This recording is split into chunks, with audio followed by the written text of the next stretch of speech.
I never liked wearing suits. The cloth clings to my shoulders as though it knows I don't belong in it. My hands are too used to soil, my back too bent from years of tilling fields, my boots always more comfortable than shiny black shoes. But today was different. Today was supposed to be the day I watched my only son, Michael, step into a new life with his bride. For 25 years, I worked the land alone after his mother left us. The farm wasn't much, 2 acres of stubborn soil and weather that never once went easy on me. But I bent my body to it, every season, every dawn. When the sun burned, I sweated, when the rain poured, I shivered. I sold corn, yams, and beans in the market. Some seasons we had so little that I skipped meals so Michael could eat. I patched his clothes with trembling fingers late at night. Yet, no matter how hard it was, I never let him miss a day of school. I may not have had education myself, but I swore my son would. I sat with him by lantern light, listening as he explained things I couldn't understand, mathematics, computers, things I couldn't pronounce. Sometimes, I only pretended to follow. But the pride in his voice was enough. Now, standing in the grand hall of the city's most expensive hotel, I wondered if I had stepped into a dream. The chandeliers sparkled like stars, the air smelled of perfume and champagne, and the tables overflowed with food that probably cost more than my yearly harvest. My old suit scratched at my skin, but I held my head high. This was Michael's day, and I was determined not to embarrass him. The hall was filled with the bride's family, men in designer suits, women in glittering gowns, their laughter sharp and cold like glass breaking. I searched for my seat, my heart pounding. And then I found it. At the front, near the golden "Family of the Groom" label, was a place card. It bore my name in neat cursive. But beneath it, in a different hand, someone had scrawled cruel words in mocking gold ink. Farmhand pretending to be a father. For a moment, I thought my eyes were tricking me. But then I heard it, the laughter. A muffled giggle from the bride's mother. A loud snort from her father, a tall man with silver hair and the arrogance of someone who had never bent his back in the sun. Even the cousins whispered and pointed, their manicured fingers covering grins. "Look at him," one woman muttered loudly enough for me to hear. "Calloused hands at a table like this, disgusting." Another voice, "Imagine, your own son ashamed of you. Doesn't even look like he belongs." Heat surged up my neck. My ears rang. My stomach twisted as though someone had driven a blade into me. I wanted to sink into the floor. I turned the name card over quickly, as if hiding it could erase the laughter. I tried to sit quietly, keep my head down. But the whispers grew louder. "He probably smells of the farm." Education? What education? He probably can't even write his own name. A farmer, calling himself a father among bankers. What a joke. I felt my breath catch. I stood, my legs shaking. I thought if I left quietly, no one would notice. I had no right to be here anyway, not among these people. I would just disappear, like I had always done, leaving Michael to shine. But as I turned to go, a firm hand gripped mine. I froze. It was Michael. He had been across the room, smiling for photographs, his bride clinging to his arm. Now he was in front of me, his expression calm but his eyes blazing. "Dad," he said, loud enough for the whole hall to hear. "Let's go home." I stammered. "Michael, your engagement. This is your day." His jaw clenched. I said, "Let's go home." The hall fell silent. Music stopped mid-beat, the DJ staring in confusion. Glasses clinked as guests froze mid-toast. I turned to my son. He released my hand only to wrap his arm around my shoulder. Then, facing the bride, her family, and the hundreds of watching guests, he said in a voice steady as stone. "You all just made the biggest mistake of your lives." Not another word. He didn't yell, didn't curse, didn't explain. He simply walked out with me, the two of us side by side, leaving the chandeliers and golden laughter behind. Outside, the night air was cold and sharp. My chest ached with confusion and shame. I wanted to ask him why. Why leave everything behind on this night? But I couldn't find my voice. My son, my boy who had grown into a man before my eyes, held the car door open for me like he had planned this all along. The ride home was silent, only the hum of the tires against the road. His hands gripped the wheel so tightly his knuckles turned white. He didn't look at me once. And in that silence, one question echoed in my heart. What was he hiding? The silence in the car weighed heavier than the night sky above us. Streetlights flickered past, painting my son's face in cold flashes of white and shadow.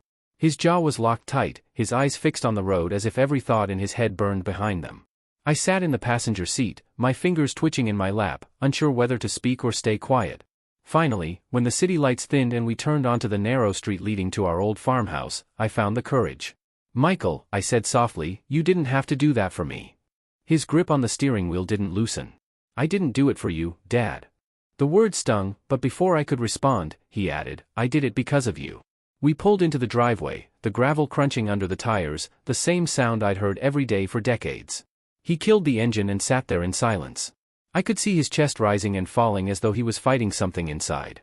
Then, with a deep breath, he reached into his pocket and pulled out his phone. There's something you need to see. He tapped the screen and held it out to me. My hands trembled as I took it. A video played. It was from earlier that evening, recorded secretly. The bride's father, the same silver-haired man who had laughed at my name card, was handing a golden pen to one of his nephews. His voice was loud, arrogant. Write it big. Make sure it shines. Farmhand pretending to be a father. Laughter followed, harsh and cruel. The camera shifted, catching the bride's mother whispering to her sister, it's embarrassing, imagine sitting next to someone who smells like manure. And then came the worst part. The bride herself. My son's future wife. She leaned toward a cousin, her diamond earrings glittering in the light. My real father is the man I'm marrying, she whispered with a smirk. That farmer is just a formality. My breath caught. My chest tightened as though someone had slammed a stone against it. My vision blurred with tears I refused to let fall. I handed the phone back with shaking hands. Michael, why didn't you stop them? Why didn't you say something before it went this far? He finally looked at me, his eyes dark and cold, nothing like the boy I had raised. Because I needed to know, Dad. I needed to see if they would do it. If they would show their true faces when they thought no one was watching. He leaned back in his seat, his voice lower now, filled with a steel I had never heard before. And now I know. Inside the house, we sat at the old wooden table where Michael had once done his homework by lantern light. The same scratches and stains marked the wood, each one carrying a memory. I thought he might break down, that maybe he was hiding his hurt behind his anger. But instead, he opened his laptop and slid it toward me. What I'm about to tell you, he said, I kept hidden even from you. Not because I didn't trust you, but because I wanted to be sure before I revealed it. I frowned, confused. Michael, what are you talking about? He clicked through files and documents, company records, bank statements, ownership papers. Words swam before my eyes, shares, acquisitions, contracts. I couldn't make sense of them, but his voice guided me through. While they thought I was just another graduate trying to climb their world, I was building something of my own. A logistics company. Small at first. Deliveries, storage, transportation. I worked with 2 friends. We stayed quiet, off the radar. No fancy cars, no big houses. Just steady work, reinvesting everything. He looked at me with a faint smile. You always wondered why I still lived simply, why I never moved out of this house. It wasn't because I couldn't, Dad. It was because I didn't want attention. Not yet. My hands tightened around my mug of tea. So what are you saying? That you've been hiding money? Not hiding, he corrected calmly. Protecting. Building. He flipped to another document, this one bearing the logo of the bride's family bank. And for the past year, he continued, I've been quietly buying their shares. Through shell companies. Through silent partners. While they mocked the farmer's son, I was becoming their biggest threat. I stared at him, the words heavy in my ears. You own part of their bank? He smirked, the coldness in his eyes unsettling me. 47% as of last week. And tomorrow, when the last deal clears, I'll have majority control. I pushed back in my chair, my heart pounding. Michael, this is madness. You can't. I can, he interrupted sharply. And I will. I studied him, trying to reconcile the boy who once ran barefoot through cornfields with the man in front of me, calculating and precise. But why, son? Why go this far? His eyes softened for a moment, just a flicker. Because they mocked you, Dad. They looked at the man who sacrificed everything for me and saw dirt under his nails. They thought they could buy me, shape me, own me. But they didn't realize, I was already playing my own game. And tomorrow, they'll pay for every word. The room fell silent. Only the ticking of the clock filled the air. I stared at my son, my chest tight with both pride and fear. He was no longer just my boy. He was something else now. Something bigger. Something dangerous. And tomorrow, the world would see it too. The morning light felt different that day, sharper, almost electric, as though even the sun knew something was about to change. I woke before dawn, as I always did, expecting to head out to the farm. Habit had me reaching for my boots, but my son's voice stopped me. Not today, Dad, Michael said, already dressed in a navy suit that made him look taller, older, more powerful than I'd ever seen. His tie was knotted neatly, his shoes polished to a shine. He looked nothing like the boy who once carried baskets of corn on his back. He looked like a man the world would fear. Where are we going? I asked. He slid a folder across the table toward me.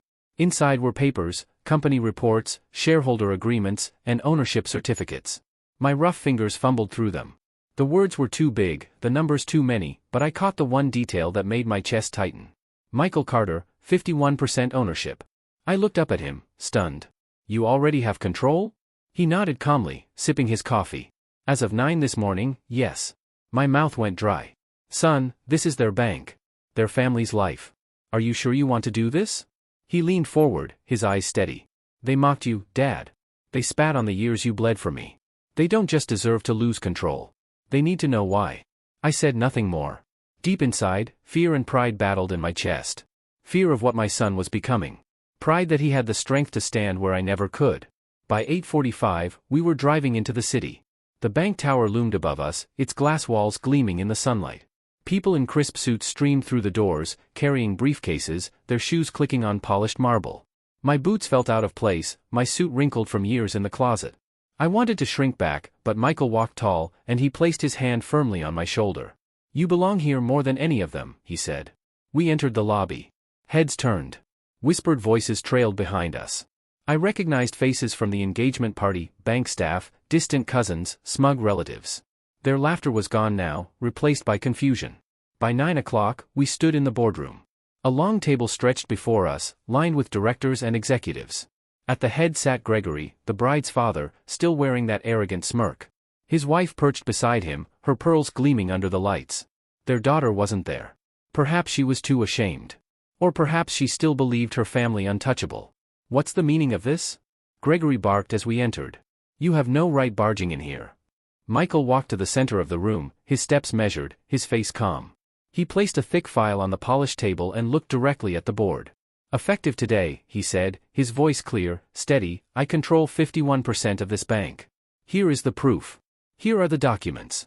You can verify them with your lawyers. The room erupted. Papers shuffled. Gasps filled the air. Gregory's face turned red as he snatched the folder, flipping through it with trembling hands. His wife leaned over, her lips parting in disbelief. This is impossible, Gregory sputtered.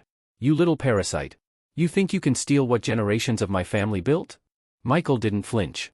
His voice was cold, almost surgical. No, Gregory. I didn't steal anything. I bought it. While you were too busy laughing at my father, I was buying the ground beneath your feet. The room went silent. Directors stared at each other, some hiding smirks, others watching with wide eyes. Michael turned slowly, his gaze sweeping across them all. You mocked the man who raised me. The farmer you called a fake father. The man whose hands built the foundation for my life. That man, he pointed at me, is the reason I stand here today. Every share I own, every coin I've earned, is because of his sacrifice. And today, his dignity is restored. My heart pounded in my chest. My eyes blurred, though I fought the tears. For the first time, I saw my son not just as a man, but as a force. Gregory slammed his fist on the table, veins bulging in his neck. You can't do this. This is my company. Michael's lips curled in the faintest smirk. As of today, it belongs to me. And by extension, to the man you mocked. He turned back to the board. Effective immediately, Gregory, his wife, and all members of his family are removed from their positions. Their severance packages will be delivered in due course. But their power ends now. Gasps echoed around the room. One of the directors muttered, incredible. Another whispered, I always knew he was sharp, but this. Gregory lunged to his feet, his chair scraping against the floor. You ungrateful bastard. You'll regret this. We'll destroy you. Michael remained calm, his tone never rising. No, Gregory. You destroyed yourselves the moment you chose pride over decency. Consider this checkmate. And with that, he closed the folder, tucked it under his arm, and nodded at me. Let's go, Dad. As we walked out, the boardroom buzzed with chaos. Gregory's voice shouted behind us, a mix of rage and desperation. But his power was gone. His legacy shattered. We stepped back into the sunlight, the city humming around us. For the first time in years, my shoulders felt light. My son walked beside me, steady and tall. He had avenged me without raising his voice, without lifting a hand. And though fear still lingered in my heart, pride burned brighter. The farmer's son now ruled the bankers. Weeks passed after that boardroom confrontation, but the echoes of that morning never left my ears. The image of Gregory's face, red and swollen with rage, haunted me like a half-sweet dream. For years I had bowed my head under the weight of mockery, shame, and silence. And now, without lifting a finger, my son had turned the world upside down. News traveled fast in the city. Newspapers printed headlines about the young visionary who had claimed control of one of the oldest banks in the region. Journalists wanted interviews. Business magazines wanted his photograph on their covers. And every story carried the same sting for the bride's family. Their empire had fallen, and it was the farmer's son who had taken the crown. I stayed quiet through it all. Fame wasn't for me. My farm still needed tending, and no newspaper could water the crops. But wherever I went, people no longer looked at me as the poor farmer. They whispered, yes, but with awe, not scorn. At the market, old traders slapped my back, saying, "You raised him well." At church, hands clasped mine with new respect. Even neighbors who once pitied me now spoke with admiration. For the first time in my life, my name carried weight. One evening, as I sat on the porch watching the sun dip behind the hills, a car pulled up the dusty path. Out stepped the last person I expected to see, her. The bride. Dressed not in silk or glittering jewels, but in a simple dress, her hair tied back, her eyes swollen from crying. She walked toward me with hesitant steps, clutching her purse like a lifeline. "Mr. Carter," she said softly, her voice trembling. "Please. I need to speak with Michael." I studied her for a long moment. She looked smaller without the arrogance of her family propping her up. Her shoulders bent under invisible weight, her confidence shattered. She was no longer the woman who had giggled while her relatives mocked me. She was just another soul brought low by pride. "Michael isn't here," I said finally. Her lips quivered. "Do you know where I can find him? Please, I need to explain." I was pressured, I didn't know what they would do. I raised my hand, stopping her words. My voice was steady, calm. "Daughter, you don't need to explain to me. You laughed with them. That was enough." Tears spilled down her cheeks. "I made a mistake. I see it now. I thought power and money mattered more than love. But your son, he chose you. He chose honor. And her voice broke. I chose wrong." For a moment, the father in me wanted to soften, to offer comfort. But then I remembered that name card, those cruel words, the laughter that cut me open. "You didn't just choose wrong," I said quietly. "You spat on the man who gave up his life for his child. You spat on sacrifice itself. My son doesn't need your explanations. He's already moved forward." She covered her face with trembling hands, sobbing into them. After a while, she turned and walked back to her car, her shoulders shaking with every step. I watched her drive away, swallowed by dust and distance. That night, when Michael returned, I told him what happened. He listened in silence, then simply shook his head. "She chose her path, Dad. And now she has to walk it." He didn't gloat. He didn't smile. He only carried himself with that calm, unshakable steadiness I was still learning to understand. Weeks turned into months. Gregory and his family tried to fight back through lawsuits, but their efforts failed. The more they struggled, the deeper they sank. Their reputation collapsed, investors fled, and eventually, their wealth evaporated like morning dew under the sun. Meanwhile, Michael rebuilt the bank with a vision I could hardly grasp. He invested in rural communities, funded schools, gave loans to farmers who had been ignored for years. One day, he brought me to a meeting where he announced a new program, the Carter Foundation for Farmers. I sat in the audience, my eyes burning as he spoke. The foundation would support men like me, men who bent their backs under the sun, who gave up everything for their families, who were mocked by those who never knew hardship. That was when I realized the true revenge wasn't in taking Gregory's bank or humiliating his family.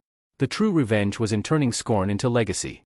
In showing the world that dignity, once restored, could never be taken away again.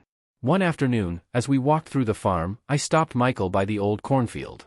The stalks swayed in the wind, golden under the sun. "Son," I said, my voice heavy with emotion. "I thought I gave you everything I had. But I see now, you've given me more than I ever dreamed. You've given me honor." He smiled, not proud, not boastful, just steady.